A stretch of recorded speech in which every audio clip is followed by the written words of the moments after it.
ambulances have been bombed, 119 journalists have been assassinated, and over 250,000 homes have been destroyed. Israel is not just attacking Palestinians. The genocidal Zionist regime and the Biden administration is waging a war on their very existence, their livelihoods, their homes, their health care. They are waging a war on free press, on truth, on justice. This is all part of a brutal 75-year colonial occupation that aims only to colonize our land and destroy our resistance. But from here, the belly of the beast, to Gaza, to the West Bank, to all of Palestine, our resistance remains strong, unrelenting, and steadfast. We refuse to give up, to tire, or to allow business to continue as usual while we are elbows deep in a genocide. And this genocide is not just operated by our money. The U.S. government sends to Israel, on top of the billions of our tax dollars, weapons, aircraft carriers, troops. We have single-handedly built the software that Israel uses to genocide Palestinians. The Zionist regime stands firmly on the shoulders of U.S. imperialism, and without the support of the U.S., Zionism would fall to its knees and beg for the forgiveness of Palestinians and beg for the forgiveness of people of consciousness around the world. The Biden administration is directly ignoring the demands of its constituents. Only a few weeks ago, we organized and showed up for the largest rally for Palestinians ever held in America. And we will continue to show up until we see a ceasefire, until we see the freedom of our 7,000 Palestinian hostages being held by Israel, until we see the freedom of Judaism from under the boot of Zionism, until we see an end to U.S. aid to Israel, until we see an end to the blockade, a lifting of the siege, an end to the occupation, and a free Palestine.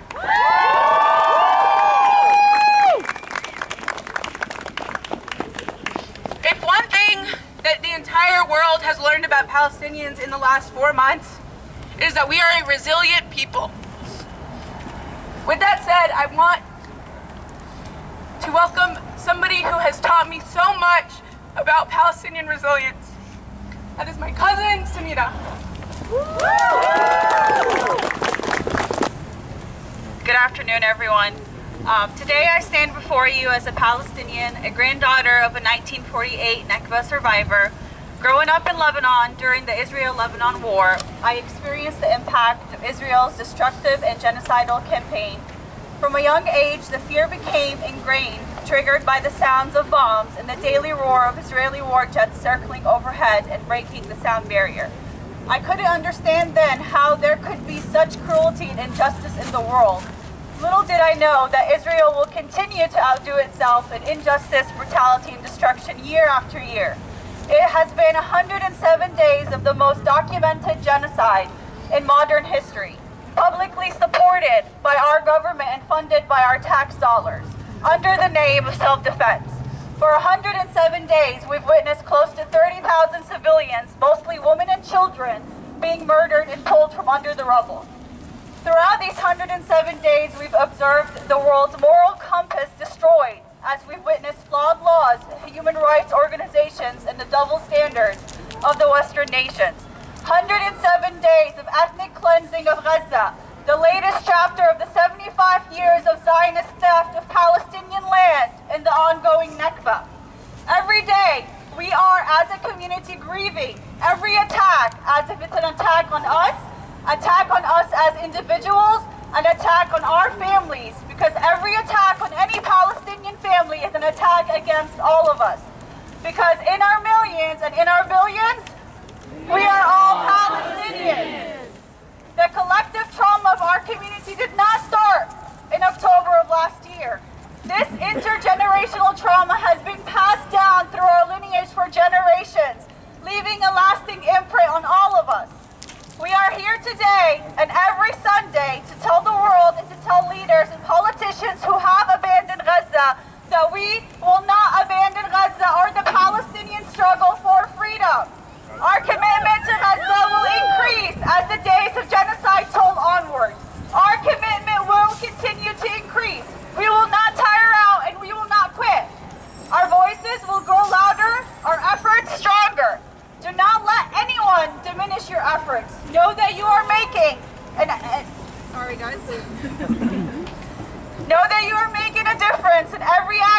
namesake, no matter how big and small. Your presence here today is making a difference to the people of Gaza. It's also making a difference for the person standing beside you. The individual next to you shares in the anger, agony, and pain just as you do. Let's support and strengthen one another. We acknowledge unity in other communities who have had the courage to speak up against the violence and injustice. The right side of history, you are making a difference. Keep showing up, keep protesting, keep calling your representatives, and keep the car convoys going. Keep sharing on social media accounts, and keep having those difficult conversations, and keep shutting it down. We will not accept a world where calling for a ceasefire is controversial. Our demand is ceasefire now, end the occupation, end the blockade, no war in Lebanon, and hands off Yemen. Liberation and freedom for all. Free, free, free Palestine. Free, free, free Palestine. Free, free, free Palestine. Free, free, free Palestine. God bless you all. A movement that is Palestinian, a movement that is Arab, a movement that is non-Arab, that is white, that is black, that is Asian, a movement that is Muslim, Christian, Jewish, a movement that is needed to be the catalyst to free Palestine.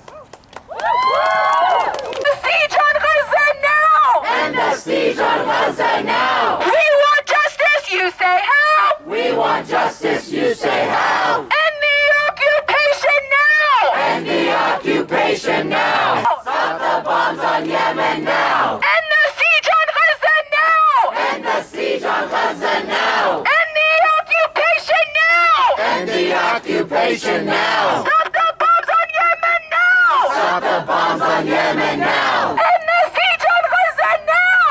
End the siege on Gaza now! End the occupation now!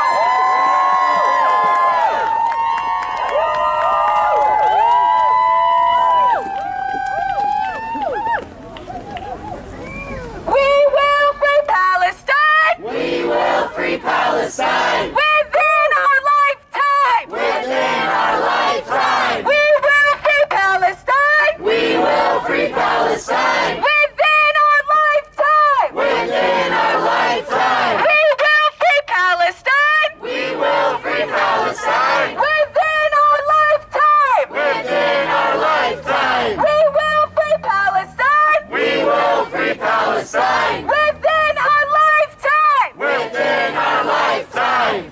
We have...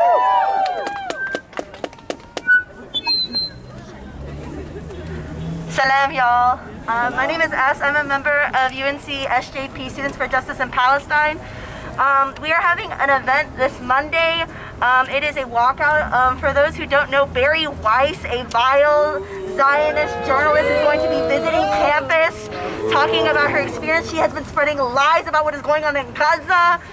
Shame on Barry Weiss. She is not welcomed on our campus. We are organizing a walkout. Much love. Thank you. That is right. We will not continue to allow business as usual to continue, not at UNC, not in Raleigh, not anywhere in the U.S. until we see an end to this genocide. I want to welcome up our next speaker, Jody, with the Wake Workers Assembly. Hey, how y'all doing? So I'm with the Raleigh Wake Workers Assembly. I also help out with marshalling, and I'm part of the International Brotherhood of Electrical Workers. In October, Palestinian trade unions, they put out a call to unions to stand with Palestine and stand in solidarity. Gotcha. In my local, IBW Local 553, we actually signed on to the ceasefire resolution for Palestine. Pretty proud of that.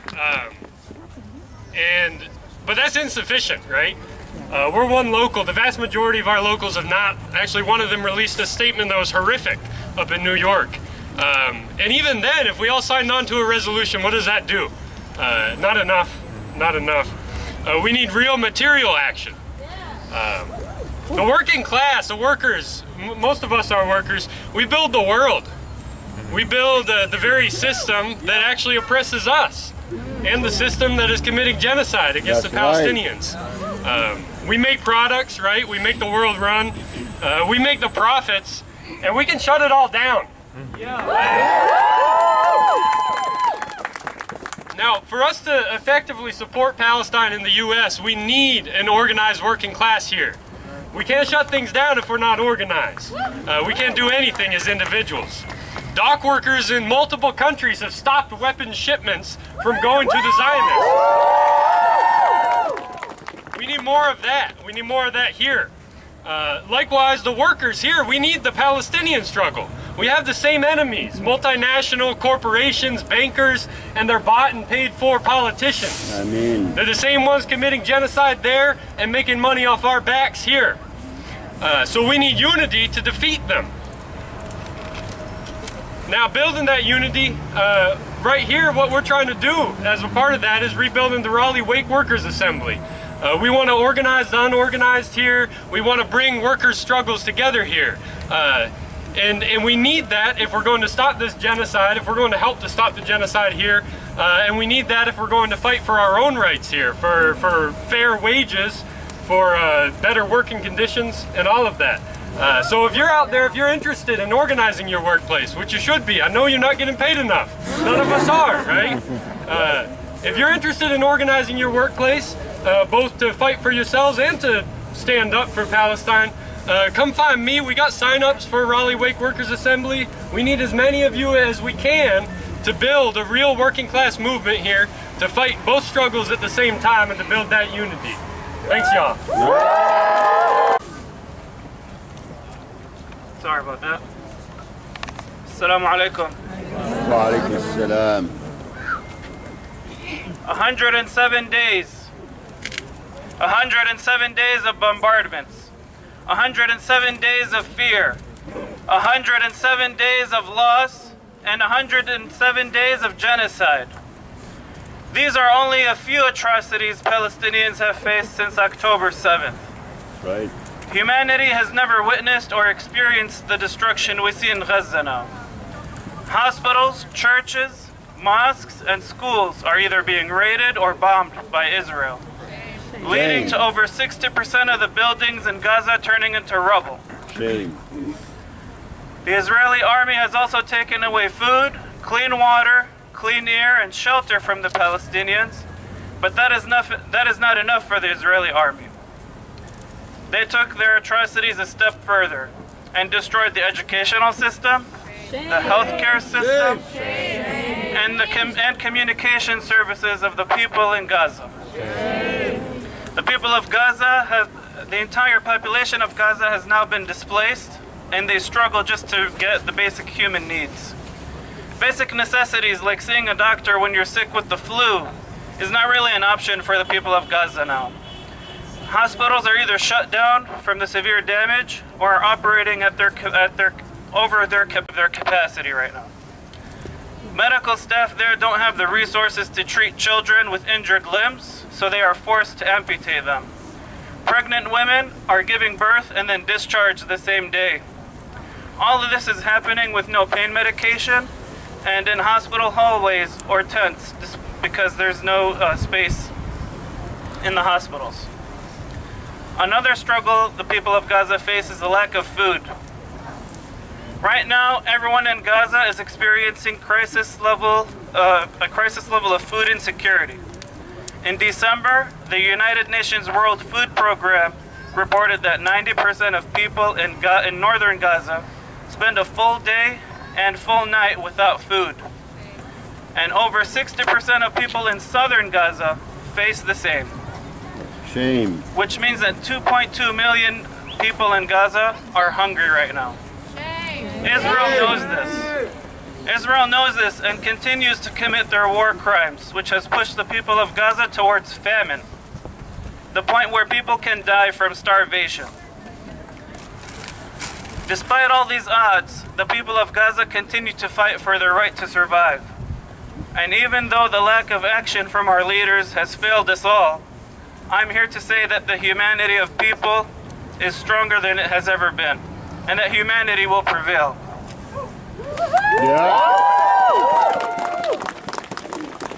As we gather here today to show everyone that the people in Gaza have the right to a decent life,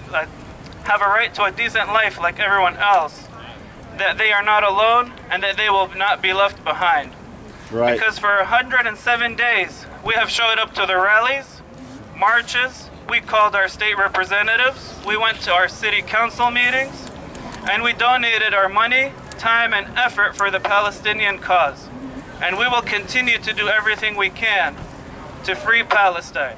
Stay strong and never forget Palestine.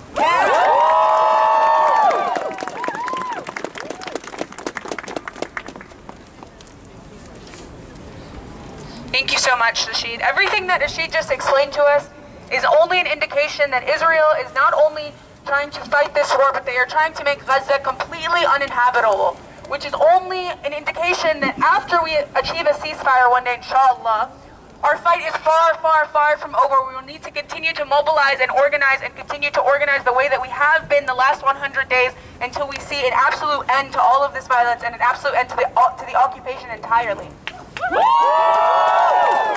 I'd like to welcome one of our favorite chanters, Nadim Hamad.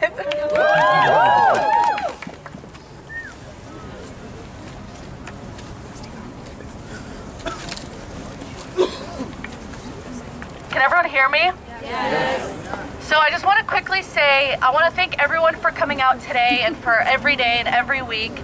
As a Palestinian, seeing our allies gives us hope that our cause won't die among us. It'll be carried out by all people of conscience and will return to a liberated state. In Arabic, the word raja means I will return. This word embodies the very essence of the Palestinian plight. That one day we will return and regain what was stolen from us. It is not a far-off dream or a fleeting feeling of hope. It is a promise. To ourselves, to our ancestors, to our children, and especially to the state of Israel. Palestinians will return. Our grandparents and our parents will return. Our children will return to their homes, to their dreams, to their land, to their culture, to their stolen cities, to keep Palestine alive within our lifetime and forever. In order to honor this promise, I wanted to try this call and response with you all. I'm going to name the cities of Palestine, and I want everyone, whether you speak Arabic or not, to say Raja back to me, okay? Yeah. Ana Raja, Raja! Ana Raja, Raja! Ala Akka Haifa! Ala Safaru Yafa! Ala Al-Quds Nablus! Ala Gaza Raja! Ala Ramallah Raja! Ala Al-Khalil! على الجليل على الجنين على فلسطين أنا راجع راجع أنا راجع راجع أنا راجع راجع